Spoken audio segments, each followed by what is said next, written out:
Hello student, आप सबों का इस चैनल बायोट्यूट पर स्वागत है। आज के इस वीडियो में हम लोग इनकम्प्लीट डोमिनेंस को देखेंगे। इनकम्प्लीट डोमिनेंस जैसा कि नाम से ही पता चलता है कि इनकम्प्लीट मतलब जो पूरा नहीं होता है, डोमिनेंस मतलब डोमिनेंट होना।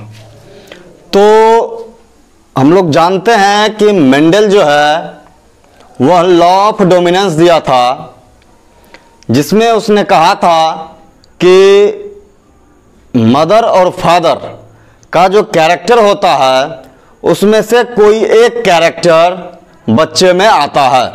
यानी कि जो मान लीजिए कि मदर है और फादर है, तो पी प्लांट का एग्जाम्पल जो लिया, यानी कि टॉल और ड्वार्फ, इस दोनों में से F1 जनरेशन में टॉल आता है। यानी कि मेंडल का कहना था कि दोनों पेरेंट में से कोई एक ही कैरेक्टर आता है, यानी कि एक कैरेक्टर जो है वह दूसरे को ओवरलैप कर लेता है, पूरी तरह से ढक देता है। तो ये लॉ ऑफ डोमिनेंस में मेंडल ने कहा था। जबकि इनकम्प्लीट डोमिनेंस जो है ये मेंडल्स लॉ का एक्सेप्शन है। इनकम्प्लीट डोमिनेंस मेंडल्स लॉ का एक्सेप्शन है, यानी कि उसका अपवाद है। यानी कि ये जो फेनोमेनन होता है वह मेंडल्स लॉ को फॉलो नहीं करता है। तो इसमें क्या होता है, चलिए देखते हैं। कुछ जीव ऐसे होते हैं जिनमें ये होता है, जैसे स्नैपड्रैगन एक प्लांट होता है जिसको 7 o'clock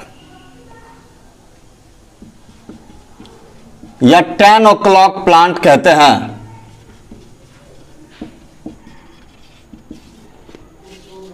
इस प्लांट में इनकम्प्लीट डोमिनेंस पाया जाता है।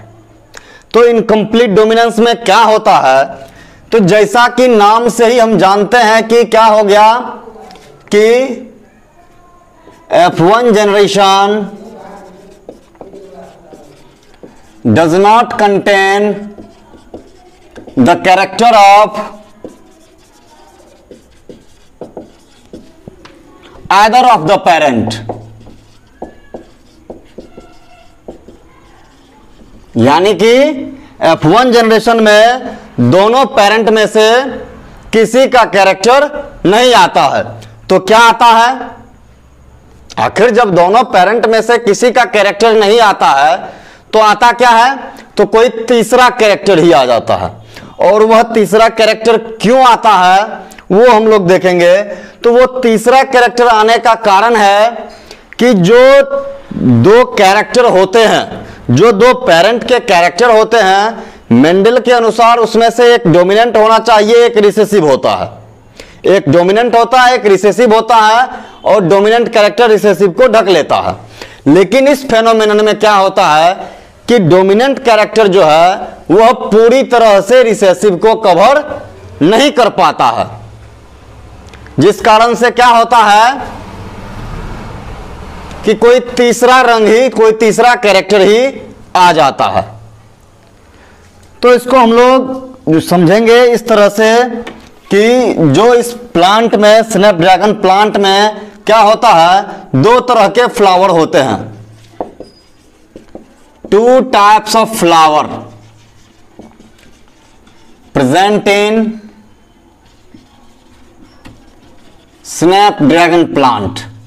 दो तरह के फूल होते हैं। तो कौन कौन से फूल होते हैं, तो एक फूल होता है रेड,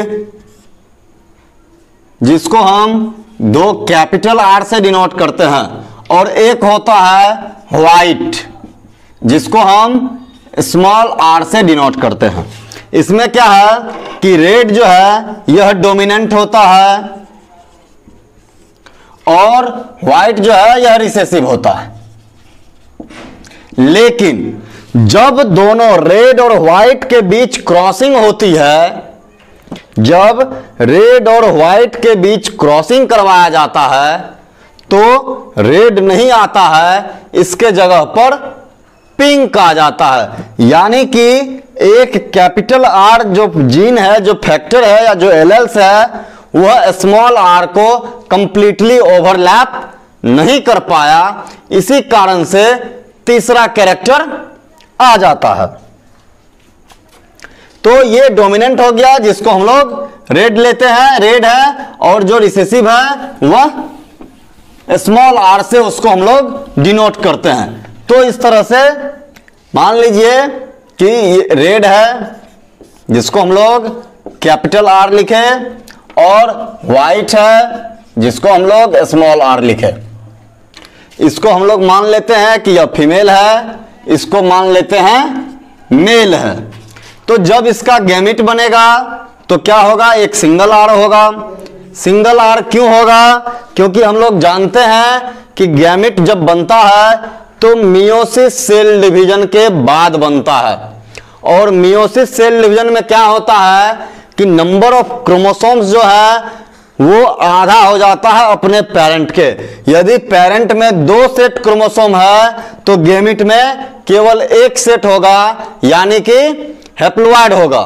तो वो जो सेट ऑफ क्रोमोसोम है वही कहलाता है गैमेट। जब कोई cell single set of chromosome रखता है, यानी कि उसमें एक हैप्लोइड सेट हो, तो उसको हम लोग गैमेट कहते हैं। यानी कि गैमेट जो है उसमें एक सिंगल सेट यानी कि हैप्लोइड सेट ऑफ क्रोमोसोम होगा। तो इसमें क्या हो गया, एक स्मॉल आर होगा। तो ये जो है ये गैमेट हो गया। ये क्या है, ये पेरेंट है, ये पेरेंट हो गया। कैपिटल आर और स्मॉल आर, रेड और व्हाइट जो है वो पेरेंट हो गया, जबकि उससे मियोसिस के बाद गैमेट बनता है। अब क्या है, यह गैमेट जब फर्टिलाइज होता है, फर्टिलाइजेशन जब करवाते हैं तो ये आता है, एक कैपिटल आर और एक स्मॉल आर, ये आता है। तो ये हो गया F1 जनरेशन। और इसका जो कैरेक्टर है वो रेड नहीं होकर के पिंक हो जाता है। यानी कि F1 जनरेशन में दोनों पेरेंट में से किसी का कैरेक्टर नहीं आया। यानी कि यह कैपिटल आर जो है, यह जीन जो है, जो एलेल्स है, मेंडल के शब्दों में जो फैक्टर है, वह क्या हुआ, स्मॉल आर को ओवरलैप नहीं कर पाया। ठीक, तो स्मॉल आर को ओवरलैप नहीं कर पाया, जिस कारण से रेड कलर नहीं आया और दोनों के मिक्स होने से पिंक कलर आ गया।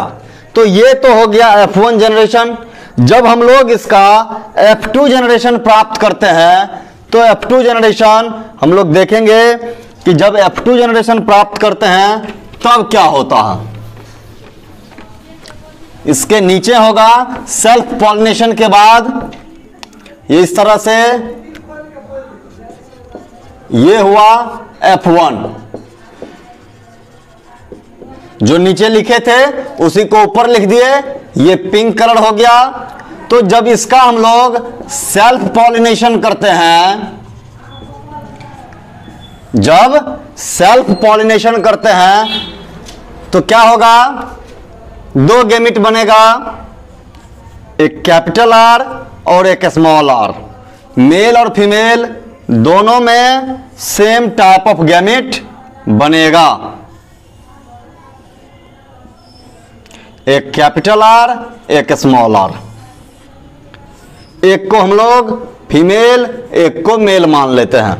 अब क्या है कि ये जब ये दोनों मिलेगा, ये आर और ये आर मिला तो 2 कैपिटल आर हुआ, कैपिटल आर और स्मॉल आर मिलेगा तो इस तरह का अरेंजमेंट होगा, कैपिटल आर और स्मॉल आर मिला तो इस तरह का होगा। हम लोग डोमिनेंट कैरेक्टर को पहले लिखते हैं, डोमिनेंट जीन को, और जो रिसेसिव जीन होता है उसको बाद में लिखते हैं। तो ये इस तरह का कॉम्बिनेशन आता है जब इसका हम लोग सेल्फ पॉलिनेशन करवाते हैं, यानी कि ये F2 जनरेशन है।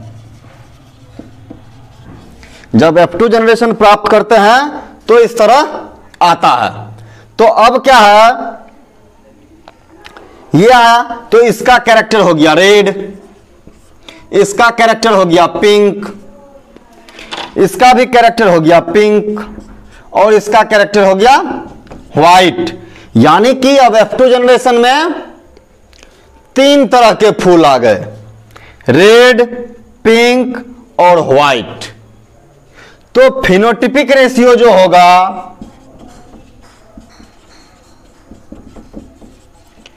फिनोटिपिक रेशियो जो होगा वो क्या होगा, एक रेड है, 2 पिंक है और एक व्हाइट है। तो फिनोटिपिक रेशियो हो गया 1:2:1, और जीनोटिपिक रेशियो जो है